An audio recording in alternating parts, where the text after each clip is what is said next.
নমস্কার, আমার ভিডিওতে অনেক অনেক স্বাগত। আজকে আমি বাটাবাটি ঝামেলা ছাড়াই ডিমের তরকারি বানিয়ে দেখাবো।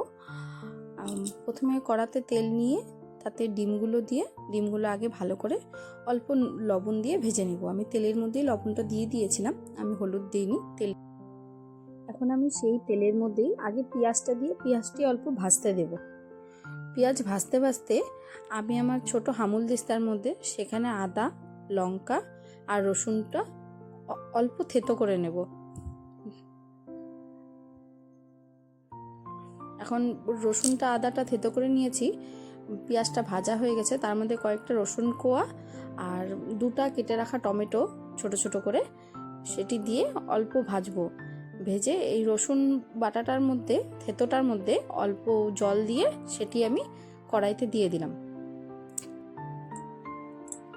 এখন আমি এর মধ্যেই ডেলির মশলা যেমন ধনে গুঁড়ো, জিরে গুঁড়ো আর পরিমাণ মতো হলুদ আর কাশ্মীরি লঙ্কার গুঁড়ো আমি দেই যাতে কালারটা খুব সুন্দর হয়। কাশ্মীরি লঙ্কার গুঁড়োর জন্য আমি সাধারণত MDH-এর কাশ্মীরি লঙ্কার গুঁড়ো ইউজ করি।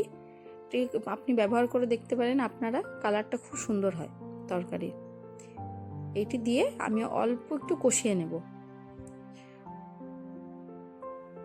এখন একটু কষা হয়ে গেছে, তার মধ্যে সেদ্ধ করে রাখা আলু আর ডিমগুলো আমি দিয়ে আরও কিছুক্ষণ অল্প একটু সামান্য জল ছিটিয়ে এটা আরও কিছুক্ষণ কষতে দেব ঢাকা দিয়ে।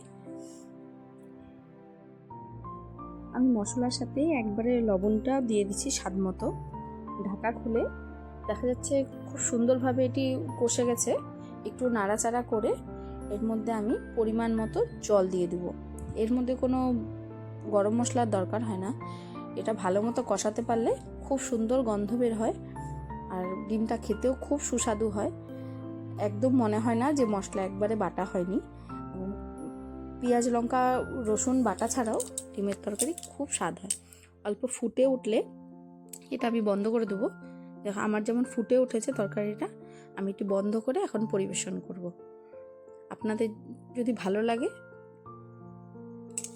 ভিডিওটা লাইক করবেন, সাবস্ক্রাইব করবেন। আরও যদি কোনো নতুন কোনো ভিডিও দেখার ইচ্ছা হয় অবশ্যই আমাকে জানাবেন।